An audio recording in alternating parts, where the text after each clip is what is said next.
I guess I've got to read for the record. Oh, good. Helene's here. Perfect timing. First one, 2, General Laws, Chapter 30A, Section 20B, following Governor Baker's declaration of a state of emergency in the Commonwealth arising from the COVID-19 pandemic. The advisory committee will meet virtually using Zoom technology. All votes will be taken by a roll call. So to open, I will call the roll. Gina Stino. Present. Fran Collins. Present. Jean Healy. Present. Lee Jenkins. Here, present. Helene Lieb. Present. Rob Hillman is present. We've been advised by Mary McGoldrick and Meg Wheeler that they would not be available this evening, but we do have a quorum. So I think we can regard the meeting as open. Our first item on the agenda is a presentation regarding the article having to do with solar panels. Chris, you've just sent us the latest and greatest updated warrant. Can you remind us what article we're looking at here this evening? The solar panels? Looking at it's Article 17. 17, Yeah. page 13 of the warrant document. And I can show it really quickly. I have yet to receive a copy of the warrant. I just sent it again to you, Fran. You should have it in your inbox. Okay. That means I got to learn how to do a split screen. That's, Well, I just put it up on the screen, so you should be able to. thank you. Yeah, I see it. Thank you. Basically, all this, and again, Tiny can talk about this in more length. So the Alternative Energy Committee has been alternative sites, and this was approved last year, if you remember, came kind of at the end of the process. And authorization was given last year by town meeting to the select board and the school committee to look at alternatives for various solar facilities that could be added. There was a bit of a time of the essence because of various credits. The good news is that I believe the Biden administration has extended all of these things so that there's not quite as much time sensitivity on the federal credits. The state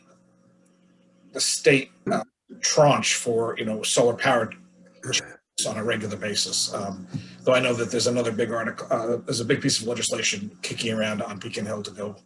I think it's approved again to make the state greener and have less of a carbon footprint. So I expect that will have a positive impact on these things.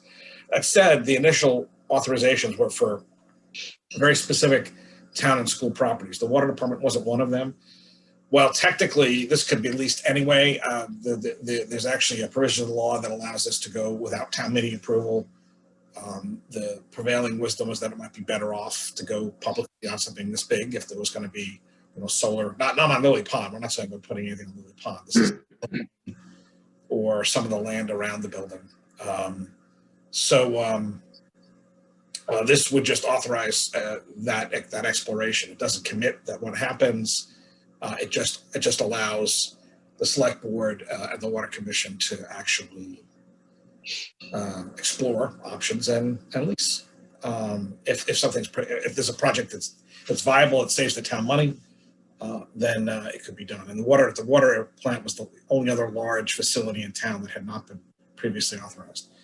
So again, I'm afraid Tracy is away today, but I know she reached out to folks. I don't know where Tanya is at the moment. I just re-invited her. It's also possible that some of the, I don't know. I didn't personally confirm the invitations for tonight, except I did send them out last week, Rob, didn't I? I think I did.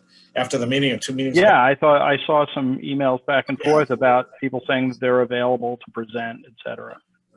So do I understand? That's the gist of it. Go ahead. The gist of it is, I've given you, I can't have any questions within my ability to answer any questions. Well, so I think I followed, but so this is similar to what we voted last year, but it adds the water department, because the water department, I recall there being discussion about whether or not that was ready to go, that there were some issues because of its, where it was located and some wetlands things and some other stuff.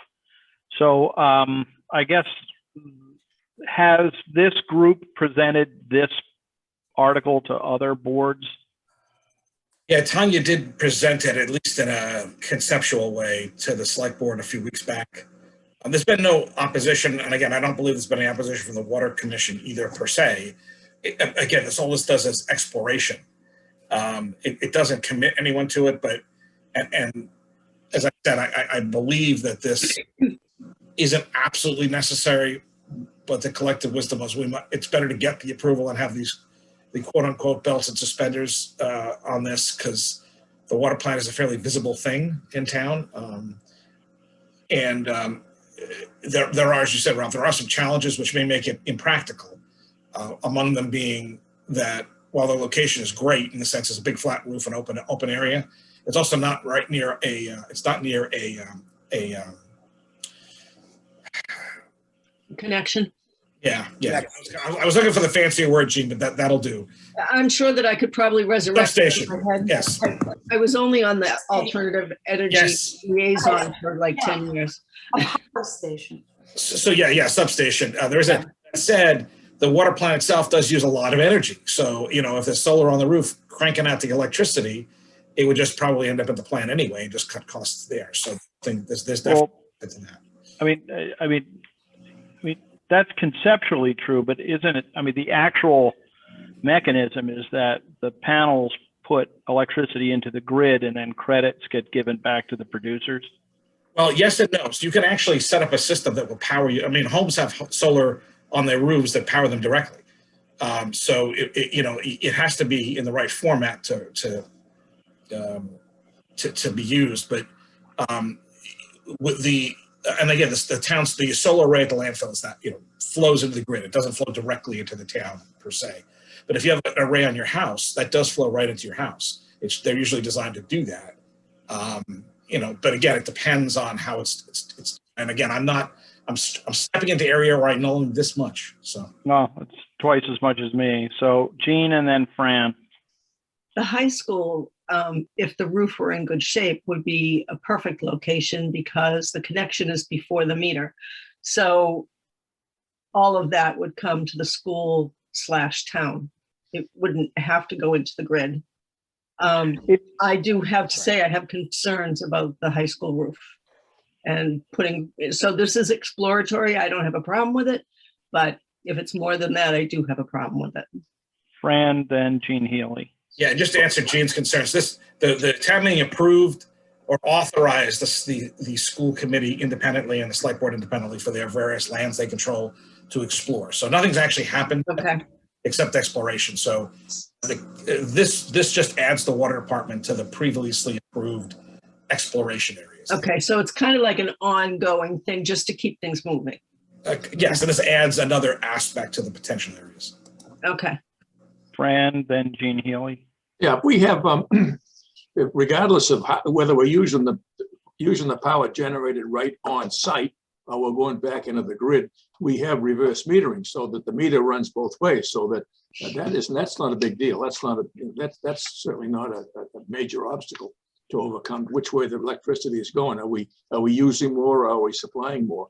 And as far as any of the town buildings, I'd certainly be in favor of looking at the ones that are most acceptable.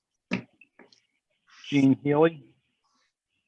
So Jean, just to piggyback on your comment, I recall the presentation that Tanya gave you for the select board. And what she said about the school roofs was that in an ideal world, what they were trying to do was time the new solar arrays with a new roof. The concern though with that was that the school's schedule for replacing the roof had been kicked out now.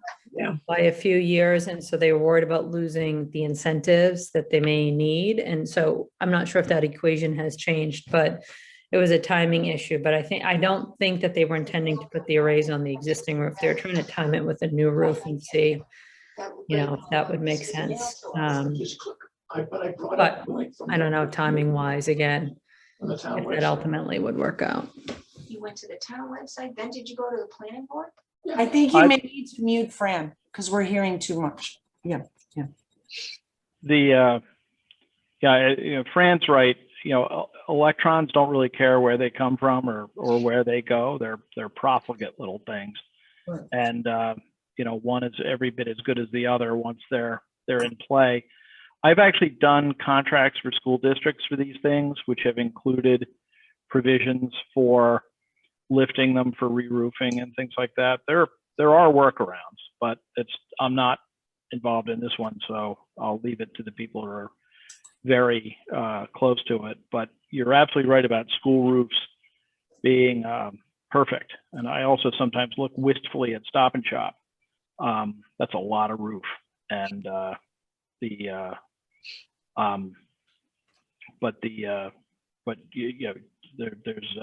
I mean, what's before us is a simple little expansion. If the proponents kind of don't have their act together to, screwed up their calendar, they're stuck in traffic, what have you. Does anybody have a problem moving forward with this? Do you feel the need for a presentation? It's kind of joined at the hip with something we've already done. Right. I think it's preliminary and they have to come back to us anyway, right, Chris? What this would do, Helene, if I understand it right, and if I'm explaining it correctly, is just like last year. All it does is gives authority to look at and delegates to, in this case, the Select Board and the Water Commission, the right to actually enter an agreement if something's favorable and if it all works out. Right. So there are steps along the way. All this does is just green light the ability of the Select Board and Water Commission to do it without having to come back to town meeting. Exactly. That's what I thought. Yeah.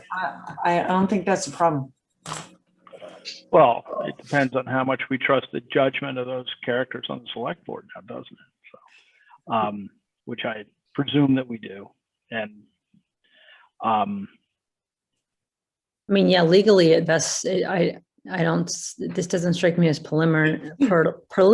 It vests the power of the Select Board and Water Commission to actually lease and, engage in negotiations about easements, et cetera, which I don't have a problem with necessarily. And so a presentation would be nice, although I did hear the Select Board presentation, and I'm not sure we would get one that is dramatically different in terms of what they presented to the Select Board, and I was in favor of that one.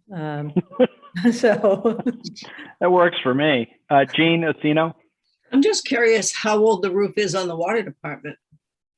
that's a good. You know, Chris? I know that part of. New. Oh, sorry. Go ahead, Lee. Go ahead, Lee. Lee Brand tells new. us that Brand new. Oh, okay. Just was put on 6 months ago, I believe. Well, that's Wow. great then. 250,000. Well, Dawn may know. That might have just been the upper portion of the roof. I don't know if the whole roof can have the solar panels on. But you're right, Lee. I know one big portion was just done. I don't know if the entire roof was done though. I could try to look at my files to see if I have a date of the original roof. All right. Well, in order to use our time well, does anyone want to move that the advisory committee recommend a town meeting that it adopt Article 17 of the draft as it appears in the current draft warrant? Jean, was that you moving? I would move. Okay, I saw Lee second. Any further discussion? Seems pretty straightforward to me. So we'll vote by roll call. Jean Acino, Aye. Fran Collins, You're muted. Fran, you're muted. Push the button. He's got a lot to say. Fran, you're mute. Oh, Fran, you're muted. Lower left-hand corner. No.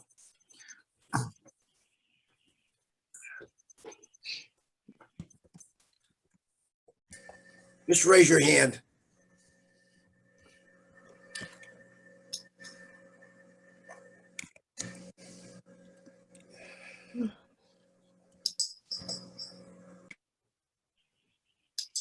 You can also press your space button, Fran. Just yeah, put down, and that will temporarily unmute you.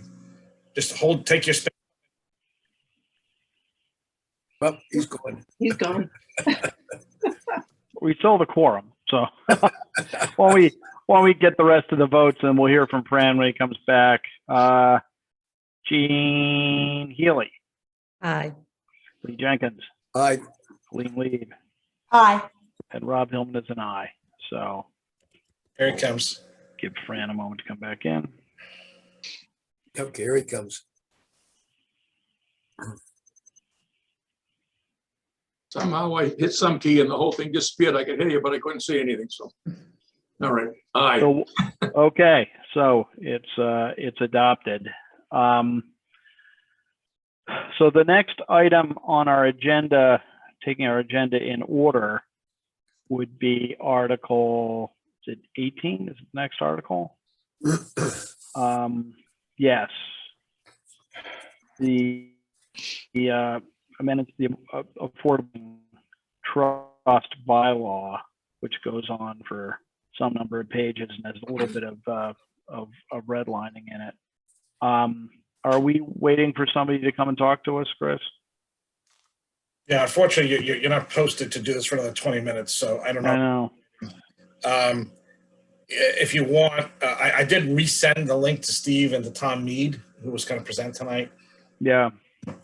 Well, why don't we do this? I think, Jump ahead, if you would just jump ahead, maybe. yeah, I think we can do minutes. And there's really not that much else to do. But, so what do we have for minutes, Jean? Any? You voted everything that I Had distributed? had to, yeah, I hadn't gotten to Tuesday's minutes yet, so they're Uh, coming. no, but please, they're so thorough. It's great. So I'd spoken with Mary, who, the fact that this committee functions at all has more to do with her than me by a very, very wide margin. And we had talked a little bit about sort of how to get from here to town meeting. And I think we agreed that it would make sense to schedule a meeting a couple of weeks out prior to town meeting, but not next week. I think given the couple of weeks we've had and the oceans of documents and information we've had to digest, I think taking some, take a week off and then have a brief meeting to prep for town meeting and talk a little bit about, which are the articles on which we want to make, an affirmative stand-up presentation. I don't think we need to speak to every article other than to note our assent to some of them. But certainly some of the big ones require, we're there to advise. So I'm going to propose, I'll circulate times for maybe the Thursday after next and we'll send out beforehand kind of an outline of where it is and what articles we should speak to and to get some general assent on what our message is. So if that's agreeable to everybody, and then we won't meet again until town meeting. Aline, I saw your hand. Yeah, when would you say our next meeting is? Because I have to make sure I have that recorded. Presently, I'm thinking a week from next Thursday. 29 April. So what date is that? That's Thursday, 29th of April. Chris, can you, while we have just a moment here, Yeah, I won't be able to make that one because I already have something scheduled, so. okay, it's not going to be a heavy lift. So, Chris, can you give us a preview of what the anticipated format of town meeting is as it stands right now, if at all? Yes, let me give you two pieces. So there's still two trailing items. This almost always happens. There's still one placeholder on the warrant for Treats Pond. That's a drainage situation that's been going on for some time. Decades. We're working very intensely to find a path, and I think we have a path. I have work to do over the next week to see if the path that's been tentatively sketched out is possible. And if it is, the select board will officially put something on the warrant on the 27th. And then you'll hear it as early as the 29th. Now, that may, if it's great and everyone hears it and we get on the warrant, the recommendation of the warrant, that's great. If not, it'll just say recommendation at town meeting and we'll talk more about it.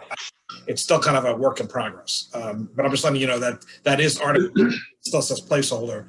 And that's going to be like the last thing under the wire. There's one other project that's kind of been popping around. It's a conveyor. So we've been talking about, a total rebuild of the town dock and putting a kind of a lift system, which would help the commercial fishing fleet, among other things. And, it would help the harbor master and others, and even people just servicing their equipment and their boats. To do something at the main town dock is problematic. So Lori has been, and a few others have been exploring an alternative to do it down at Lawrence Wharf, which is just past the old salt house, just right down there with it. And it would be a conveyor system. And we've been able to get approval to repurpose some grant money we had for something else for this. And it looks like we might be able to fund the remainder of it from the Waterways Fund, which is something that accumulates regularly. Providing the Harbor Committee's great and everyone's great over the next week or two, it's kind of come together now. We might be able to put something in front of the select board again on the 27th and then come back to you on the 29th. Again, if you can't vote, if it's no pressure to vote on it, then if it just has to say wait a recommendation at town meeting, it'll just wait till town meeting. But it's I think we have there seems to be funding in place now, and it would be a conveyor system that would assist, physically moving things up and down.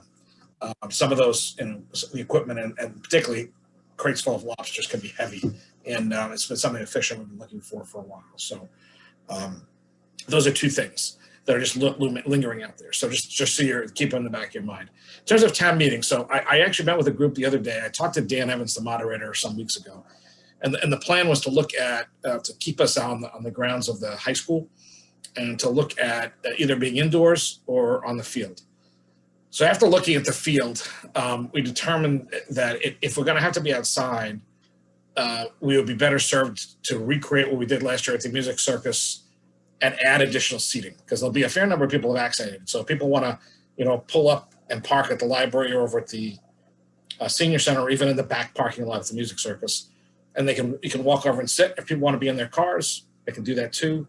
The concern is that we really need at least 300 people, room for at least 300 typically. And you can put a lot of people in the gym. You can easily accommodate a full-blown town meeting. We're not sure what level of restrictions will still be in place and if there's enough comfort level to get that many people into the gym.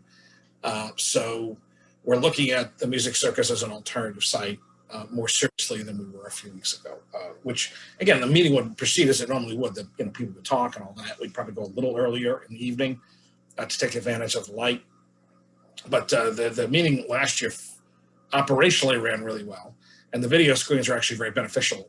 And so it would allow for some presentations and perhaps even the ones on the zoning articles to be made with a quick video, as opposed to having everyone speak on every article. So we'll have to see between now and then how that works out. But right now we're leaning towards, I have to circle back with the moderator again and the select board, but we're leaning towards at the Music Circus again, in a similar format with more ability for people to sit outdoors if they would like. That way, if there is a weather issue, people can stay in their cars, and we can still have 300 people there in their cars. We did last year, we had 200 plus people in their cars and on the stage and all. So we can accommodate that. So that's logistically what we're looking at. Okay, well, we'll figure out which of the articles that we think ought to be spoken to. I remember last year, in the interest of going just as rapidly as possible against the sort of unknown, the only article to which there was any actual spoken word from the advisory committee was the budget, and Helene spoke to that very briefly. I'm a big believer in brevity, but I think I would think we're doing our job better if we did explain some things on anything that we think we add value. So we'll talk about that at our next meeting. And if there's a couple of people on stage and we have additional members who are slated to speak on behalf of the committee, they can come up. We'll work it out. And it's not. I was really impressed by how well last year's worked. So yeah, I thought, can I say something? I thought it worked really well. we tried to be very brief because that was our instruction. And I think it was you and Rob, you and I were on the stage, right? And I was a potted plant. I didn't do a bloody thing, Yeah. so, which was fine. I do potted plant pretty well, so. And, I think it's good to, this time to, maybe there'll be a few words about some of the things dealing with, especially capital budget and, some of those type of items. But we could talk and figure that out. So I thought, while we still have a little bit of time, one of the other things we could do is, I believe we have 2 open items for CPC. Do we not? Why don't we knock those out? So the first one, I believe materials were distributed to all of us concerning the CPC's expenditure of $19,000 to recondition a softball field in the field behind the Deer Hill School. Yes. It was a pretty comprehensive presentation. Why don't I ask for a motion, and then we can talk about it if we'd like. So can I have a motion? I move that we accept the article to restore the softball field back in the Deer Hill School. I think it's well written, and I think they've made a good case for themselves. And one thing we've always been short of here in town is athletic fields. So I think it's a good thing. Okay, we've got a motion. Do we have a second? A second. Jean Healy. So, I agree with, I'll go out of order, but I agree with Fran. I know that field reasonably well because the Boy Scouts meet over there. The net result is going to be a big improvement. They're going to take out the clay, put in crushed stone, because then during recess, to the extent they still have recess, the kids don't go out, tramp around in the clay, and then track the clay back into the school. Stone dust is a much better idea. And they're just going to figure out how to make sure that there's equitable sharing of fields between lacrosse uses that field and everything and other things. And frankly, more girls play softball than, and there's a bit of a gender equity thing going on here. Also those fields can be used for kickball and other stuff. So they're not single-use fields. So I'm strongly in favor of it. Does anybody else want to, Lee? Go ahead. Read it. I'm just curious. Are they putting a backstop? There's no backstop. There was a backstop. They're not. It's still there. I think they're leaving it alone. Okay. I didn't know. Okay.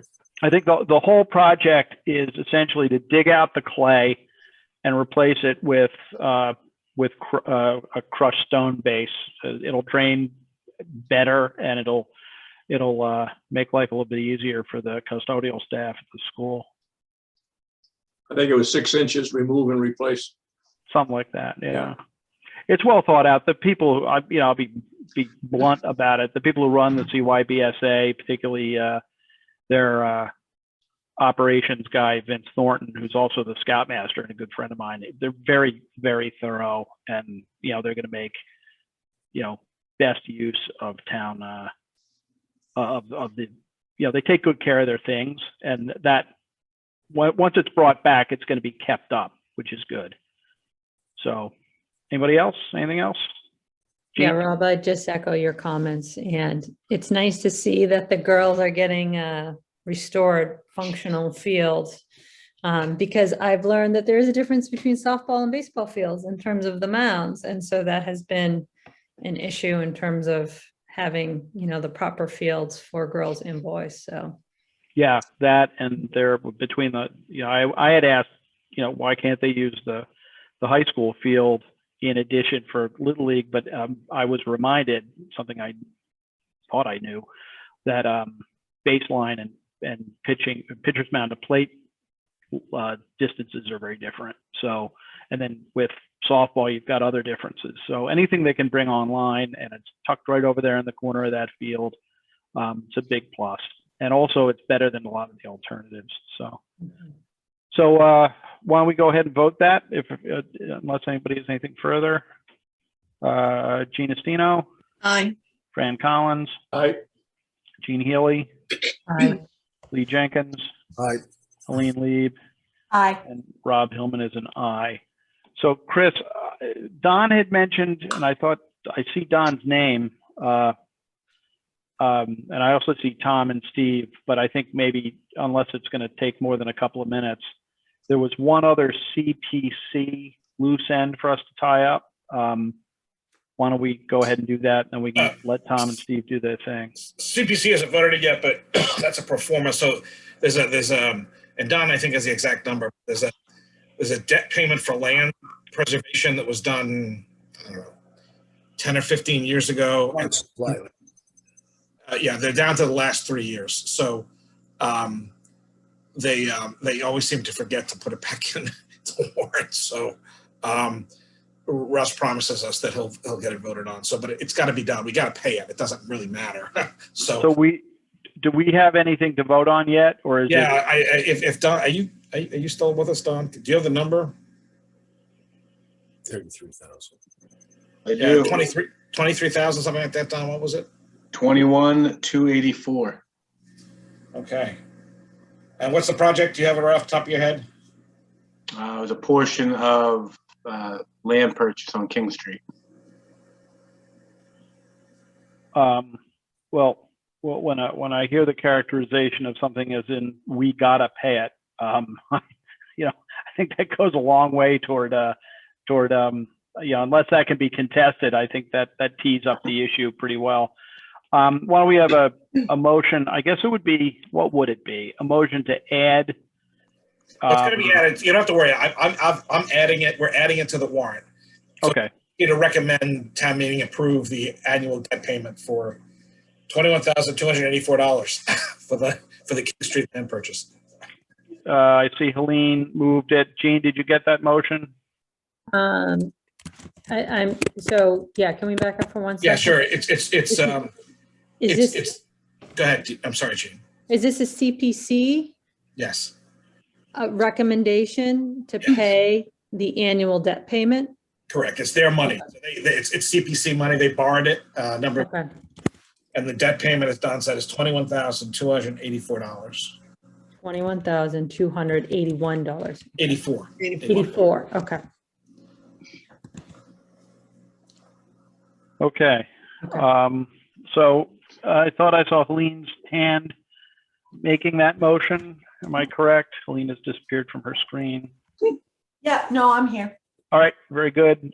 So moved. Do I have a second? Second, Gina Stino was first to the post. So any further discussion? Hearing none, we'll have a vote by roll call. Gina Stino, aye. Fran Collins, Aye. Jean Healy, Aye. Lee Jenkins, Aye. Helene Lieb, Aye. and Rob Hillman is an aye. Very well. So I see we have Steve and Tom. So just before we switch to them, which we'll do in a second, Chris, is there any other loose ends in the warrant that we should turn our attention to after we talk about this topic, or is this our? I don't think so. Let me just take one quick look to make sure I haven't missed anything. Okay, just you know, let us you know, when we're done with Article 17, we can we'll just be ready to discuss whether there's anything else to do. But in the meanwhile, I think we're a couple of minutes ahead on the. Go ahead, Jean. Could we get a new revised copy of the draft warrant prior to our 29th meeting? Yes, that should be the final complete one. So yeah. Great, thank you. And So one other question. sure, go ahead. What about the lights for the baseball field? Is that going to be self-funded? They're Yeah, not that's not. before us. Yeah, that's not it. They weren't looking for town money, Lee. So Okay, we're a couple of minutes ahead of our posted time for this, but you know, I'm willing to risk it. I think. You know, if somebody comes in at 8:46 and says that we've trampled on their rights as a member of the public, well, we'll rewind and do it again. But if everyone's willing to take that leap with me, I think I would invite Tom and Steve to give us a presentation on these language changes, and we'll move forward. So, Chris? I just asked technically, do either one of you, Steve or Tom, need to make a video presentation or a PowerPoint? No, no, but we may want to share a screen with respect to the summary document. We understand that the advisory board, in all of their risk taking, it didn't get the summary document in advance, which was the same one we presented to the Board of Selectmen. If you want to screen share that, that'd be good. That'd be great. Which one of you want to do that? Okay. I have up on my. You've got All it? right. Okay. All right. You are empowered to do that. If I may, thank you all for hearing this, and I appreciate your expedience, Mr. Chairman. And trust me, I won't tell anybody that we're off the clock.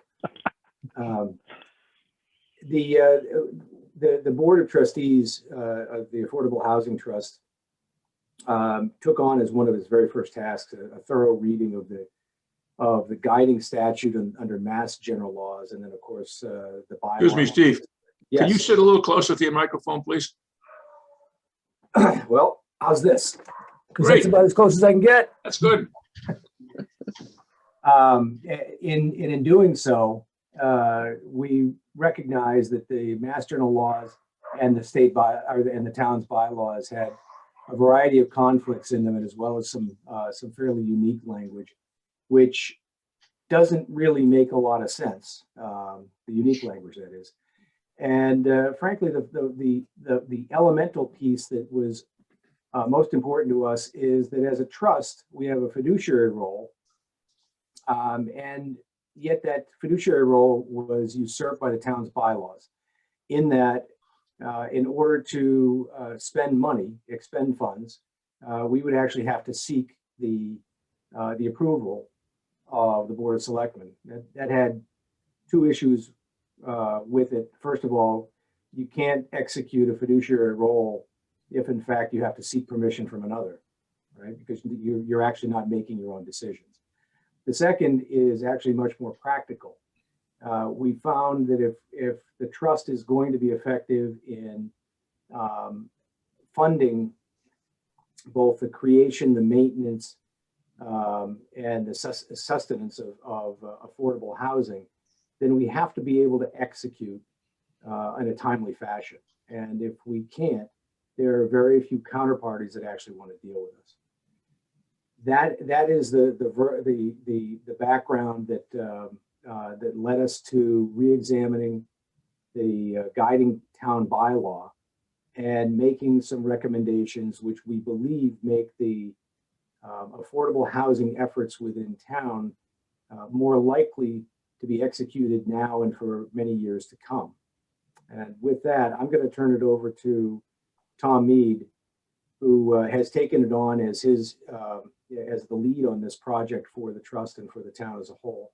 And Tom, with that, please pick it up from there. So, thank you, Steve. Can you guys see my screen now, the Word document?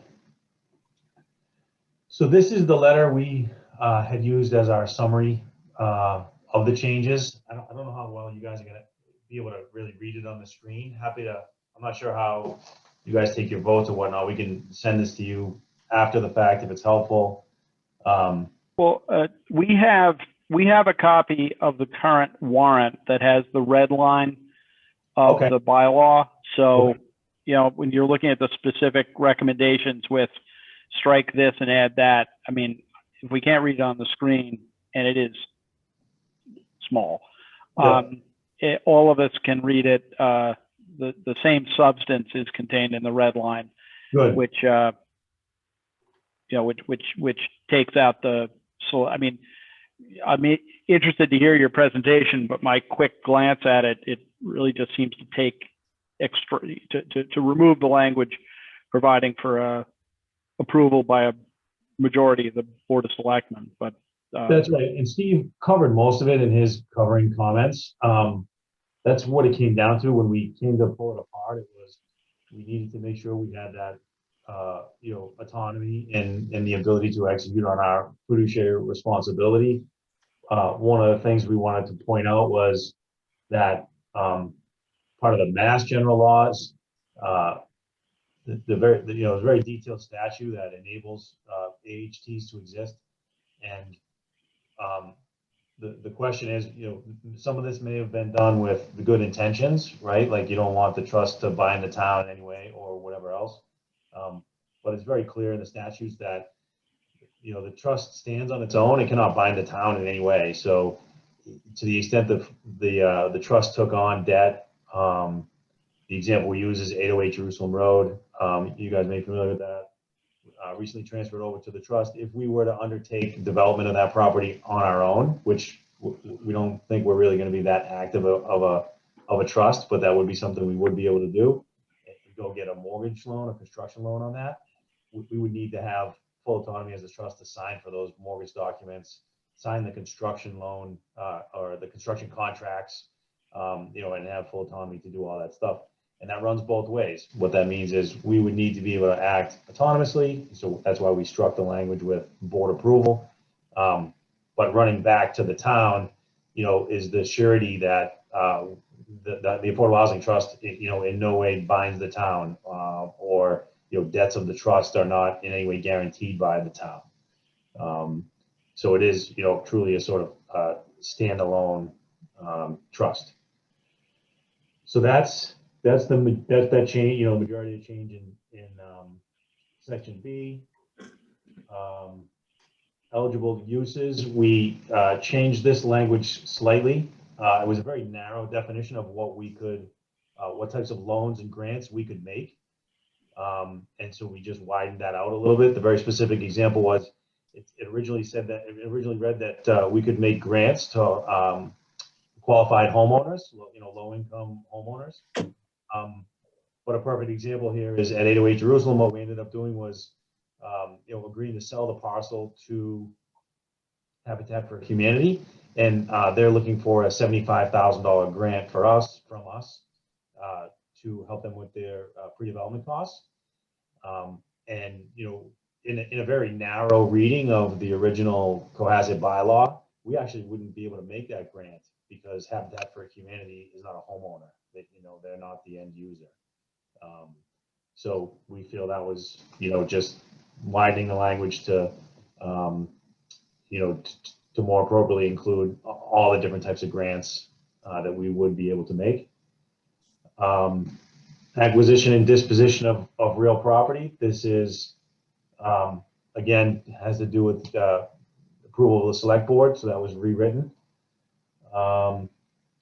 And then finally, section F, this idea, I'm sure anybody who spent any time talking in town about affordable housing, there are, many different definitions of affordable housing. And so what we tried to do here was align the term for our purposes in the trust with the term subsidized housing inventory, which is the term used in connection with the 40B calculations, which is really, what we're interested in managing, the town's inventory of affordable housing to that specific type and what qualifies as subsidized housing inventory. And so that's the summary. Okay.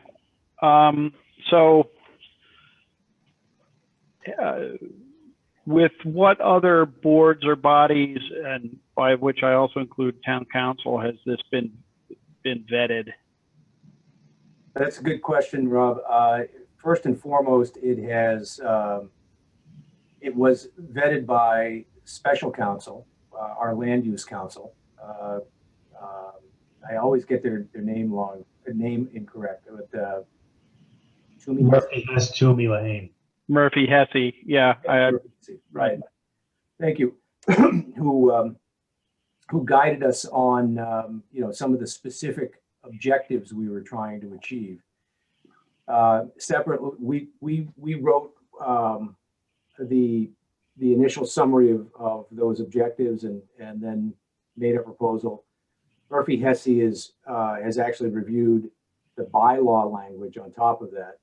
This has been, presented to the selectmen, and Chris Senior, if you're still there, I don't know, I don't recall whether or not they, I don't believe they voted on it. I think they were waiting for advisory, correct? Yes, so the select board heard the presentation, they put it on the warrant, and then we were waiting for town council, and then town council's response was, special counsel's done this work, I'm not gonna meddle in it. So go ahead. There we are. So now it's before you, and then it'll go back to the select board after you vote. Okay, I think that was how the select board said they preferred to do it. They wanted to hear from us first. The select board is the board whose rights to engage with this are being reduced to some extent. I don't see any members of the select board at this meeting railing against this derogation of their powers. So I'm going to assume that that they're okay with it. So Chris, now, if I may. Go ahead, Steve. Chris was attending the meeting at which we made the presentation to the selectmen.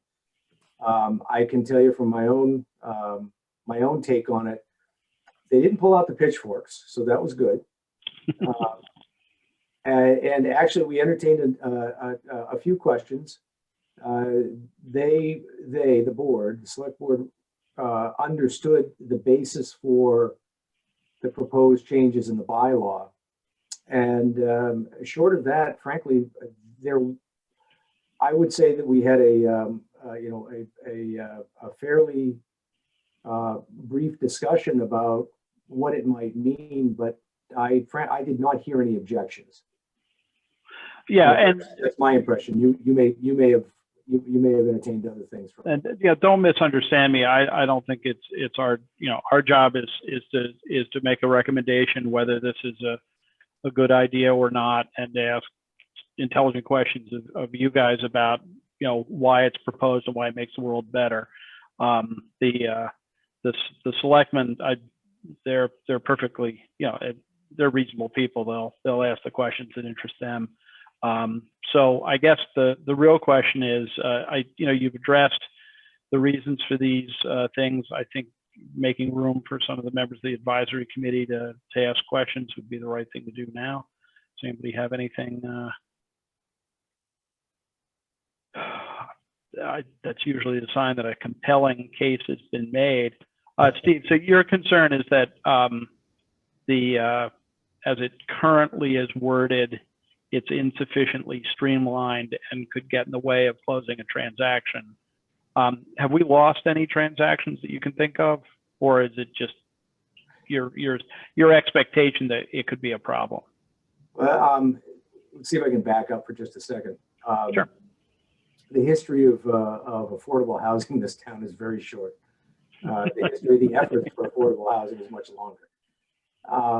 Part of the issues in the past were that the mechanism itself was extraordinarily bulky, or has been extraordinarily bulky, and under the current bylaw, it would continue to be so. As a matter of fact, our current bylaw calls for, Tom, do you remember the name of that annual report that is supposed to be made? Annual allocation plan. That was the other thing we eliminated. That's right. Yeah. There's a notation for an allocation plan, and no one can remember the basis of that, what an allocation plan is, how it's supposed to be formulated, or anything else. And there's an example of of the structure of the bylaw being relatively at odds with what the goals of the Affordable Housing Trust are supposed to be. Secondly, the 808 Jerusalem item is a good example. Thankfully, the Board of Selectmen gave us a fair amount of leeway, but in effect, we could not execute on the PNS as we are doing at the moment under the existing bylaw, because we'd actually have to go for a selectman vote to do that.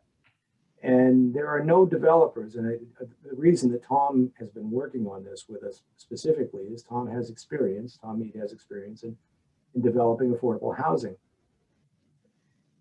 And what we have found in our conversations with proponents, both nonprofits and for-profits, is that if you don't have an effective trust, one that can make autonomous decisions and expend its funds within the law, then in effect, no one really wants to do business with you because you have no authority to do business. If we can't execute a purchase and sale, then you shouldn't be doing business with us. You should be doing business with the select board. Okay, and that's where we find the mechanism incompatible with the idea of creating, maintaining, and sustaining affordable housing in town. And again, the basis for wanting to make these bylaw changes now is that we're behind the 8 ball.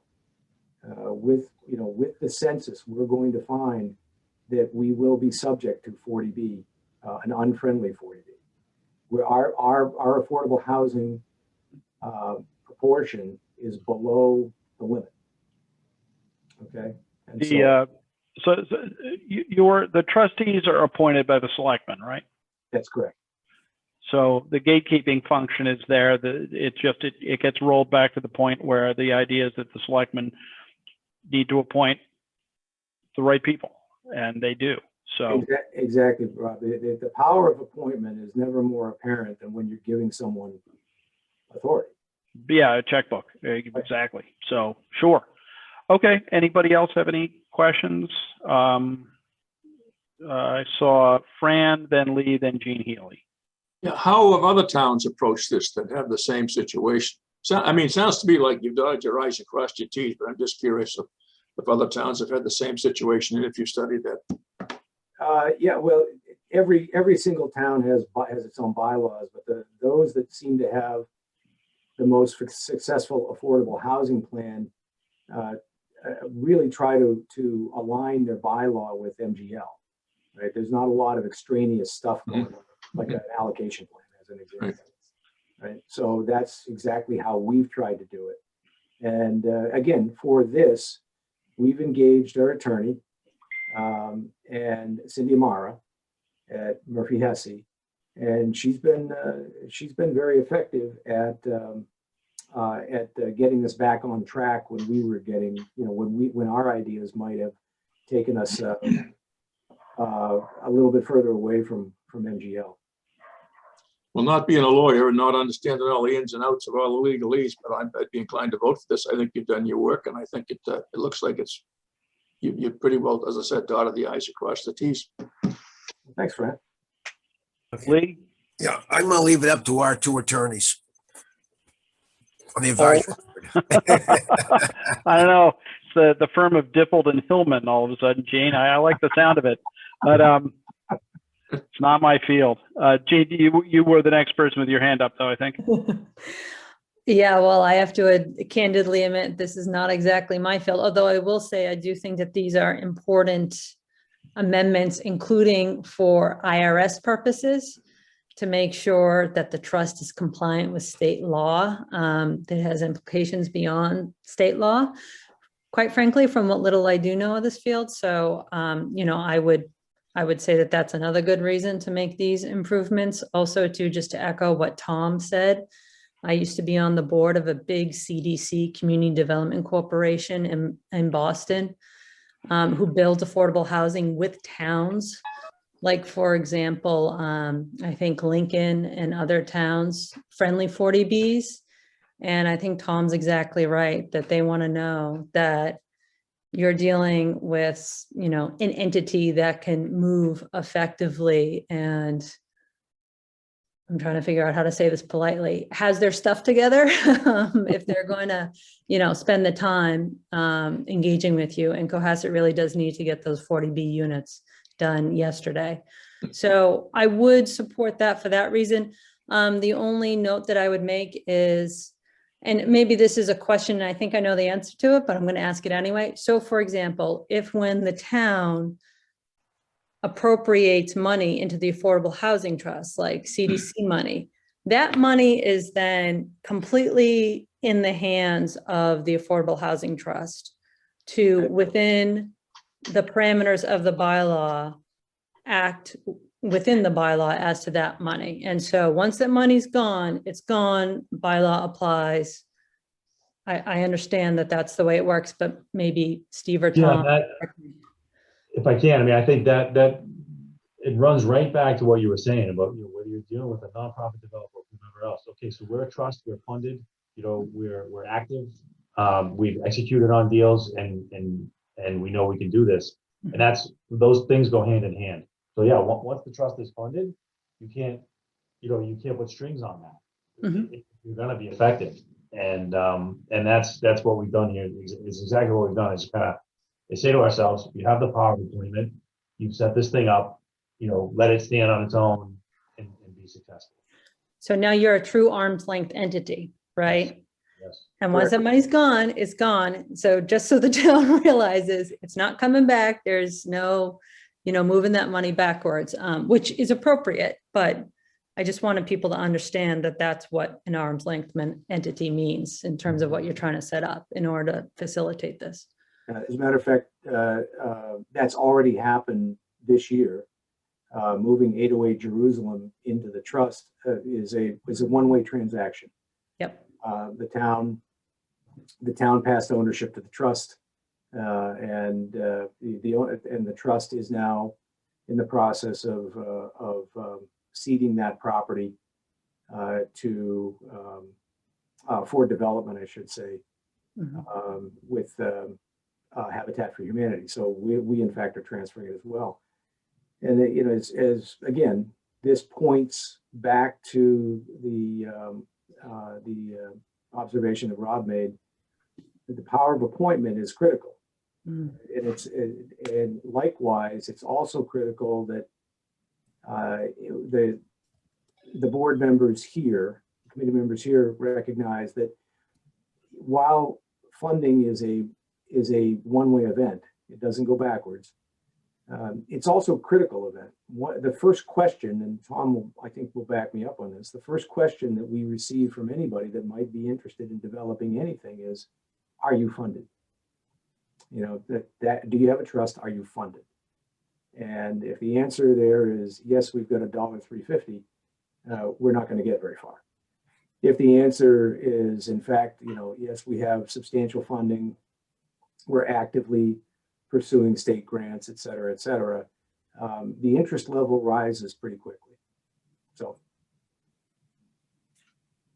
Lee, Yes, real quick. and then Basically, Helene. if you get the $500,000, does it stay in the town accounts or do you have your own checking account? well, it's under my name, Lee, but No, I don't can mean share that. it with you. I mean, is it in the town funds? It's actually I'm gonna leave that with Don because he's better at it than I am. Yeah, so it is in a trust account within the town's books. Thank you. It's essentially held in a fiduciary Thank you. situation. But we have the funds as the trust needs to expend them. They go through Gen Orem, submit the invoices, and get paid directly out of that trust. Okay, so Helene had her hand up next. Yes, I think this is long in coming. We've been trying to struggle with this and this was holding us back. It's about time we've done this. And I like the fact that we can now explore things like the Habitat for Humanity and other organizations so that we can have some fair housing in this town, because we're losing our residents because of the high price of housing in Cohasset. Okay. All right. Well, it seems like I think I'm certainly comfortable. I mean, it functions like it does because it's a trust. You put money in it, it goes in one door, it goes out another one, and it's based on the judgment of the smart people you nominate as trustees. So, can I have a motion that the advisory committee recommend approval of Article 17 in the form it appears in the warrant? I saw Jean's hand first and Helene's hand second. So we have a motion and a second. Any further discussion? Hearing none. Roll call vote. Jean Estino.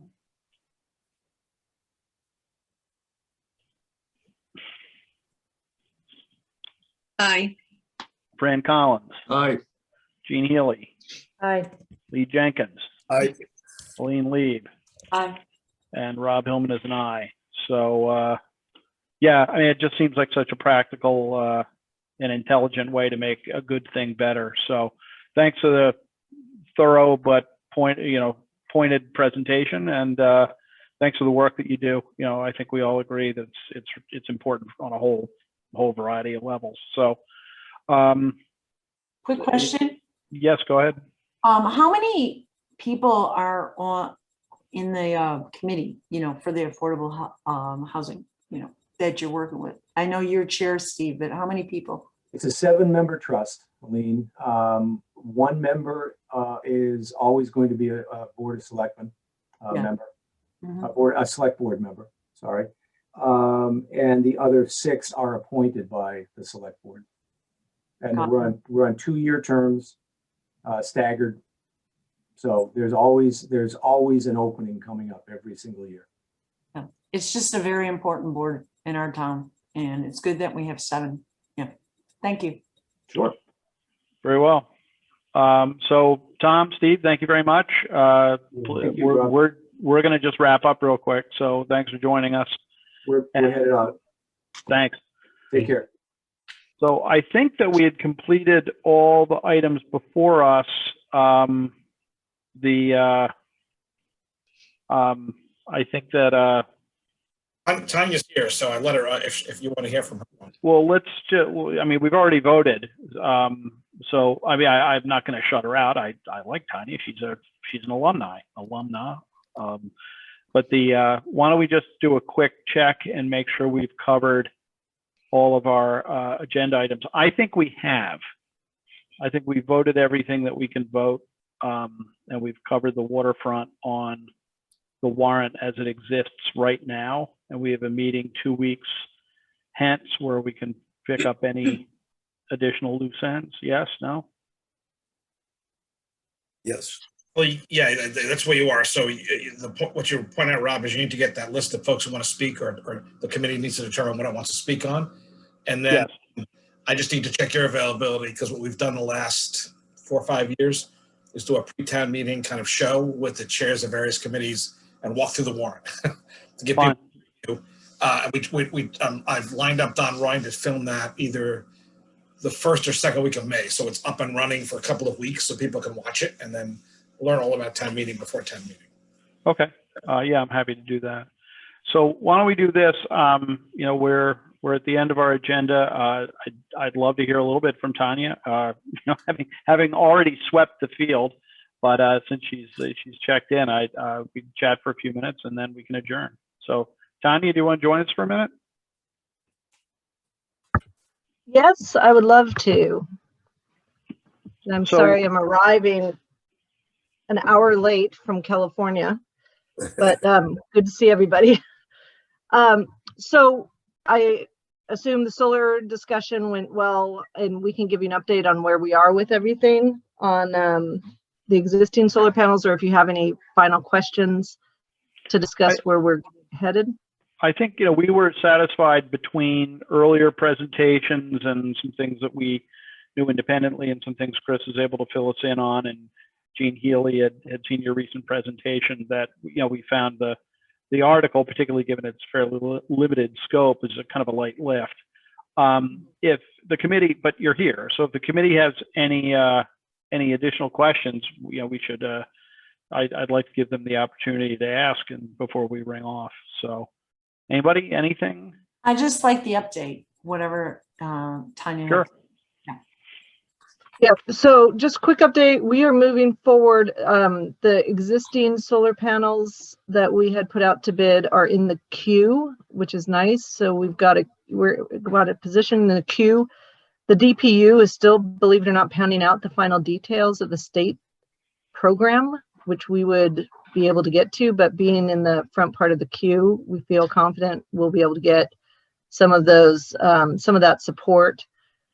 And we continue to look at the schools. One interesting thing about the schools, I think this is an update since we last spoke, the school roofs may be in play.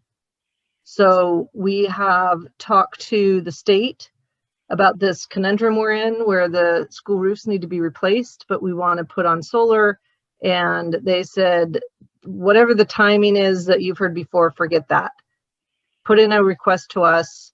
And if you're looking to replace the roofs in order to put on solar panels, we would contemplate letting you do that and still get the funding.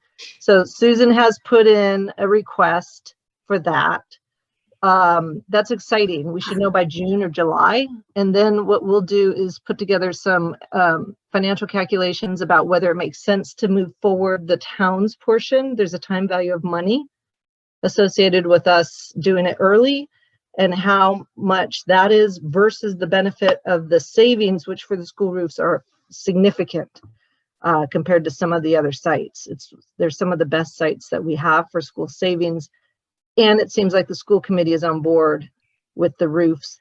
We are simultaneously in parallel path looking at the carports for the school. It's a heavier lift from an aesthetic point of view for the school committee, but it is an option for us. And simultaneously, Palmer is looking at potentially expanding the landfill, which could get us some of the most lucrative benefits. We still look at the water plant as a viable opportunity. Most certainly the roofs, although it's small, is there, and there might be some other opportunities on other parts of the site.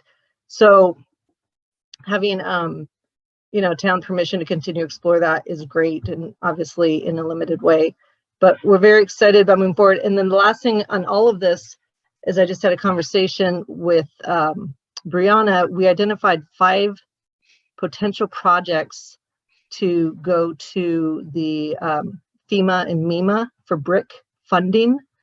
And that would be for reliability and resiliency. And it might help partially pay for some of the other town efforts that are underway that, for example, we could buy a battery for the school site, 75% paid for by the federal government. And that would help create a microgrid on the Deerfield Osgood campus. So lots of interesting things going on. We're continuing to try to pursue the building blocks for reliability and resiliency and environmental benefit while saving the town money. Fran?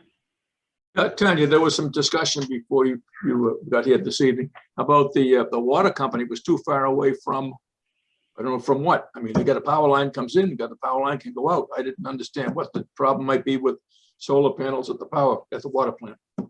So the potential problem with the solar panels at the water plant is there's a lot of wetland on the site, the area where we might want to build. And there's a small roof. And at the same time, there's some competing needs for expanding the sludge fields.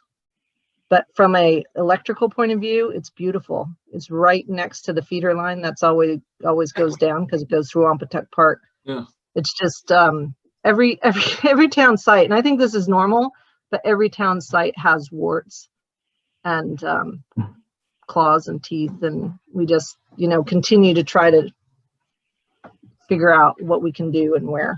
I understood it was just going to be on the roof, but now I understand that putting it in, but I'm thinking, here's the power line comes right by there. What could possibly be a problem with that? Power line goes right by there. The roof, it's a small roof, Yeah. so we're going to get some help with the roof. It's almost a no-brainer if we can do it. The power line goes right there. We could build a 2.5 megawatt, meet the entire town municipal needs there, except it has the the wetlands, and there's just some other challenges with the site. It's not level in a lot of places, so there's just a lot of work that would have to be done. You take down trees, the state doesn't like that as part of the program, so they ding you and don't give you as much credit. So it's harder to do what we thought we could do, which is a big giant solar energy array on the water plant site. Thank you. Anything else?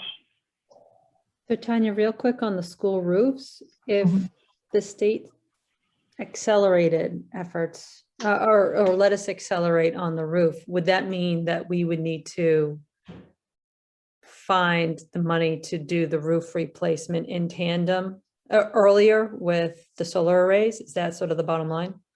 Yeah, so that is the town.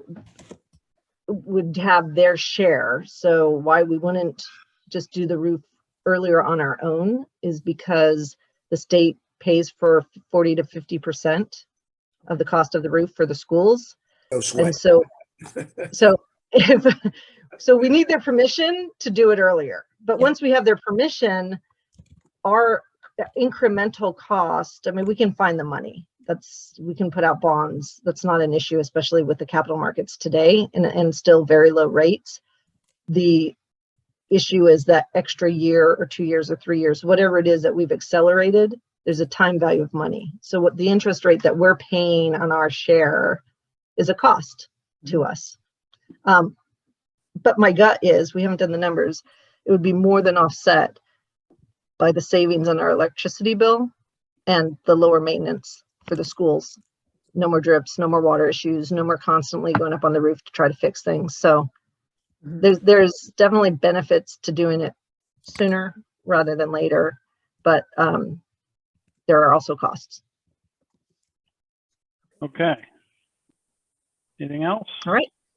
Okay, thank you, Tanya. Thank you. Thank you. I think we should take advantage of the opportunity to actually wrap up a meeting at 8:15 that didn't start at 5:45. So does anybody have anything further that we should consider, talk about, et cetera? Hearing none, we have Yeli. I'd like to make a motion, we adjourn. I think that's a practical motion. We've already discussed our next scheduled meeting, so we have nothing further to do. Gene, is that a second I saw? Second. And Fran, I think I saw a third. So Third, exactly. we'll vote. Gene Estino, Aye. Fran Collins, Aye. Dean Healy, Aye. Lee Jenkins, Aye. Lean Lieb, Aye. and Rob Hillman is an aye. Thank you, everybody. See you in a couple of weeks for hopefully another short and sweet meeting. And Chris, I'll be in touch with you about, just let me know what I can do to prep for town meeting stuff.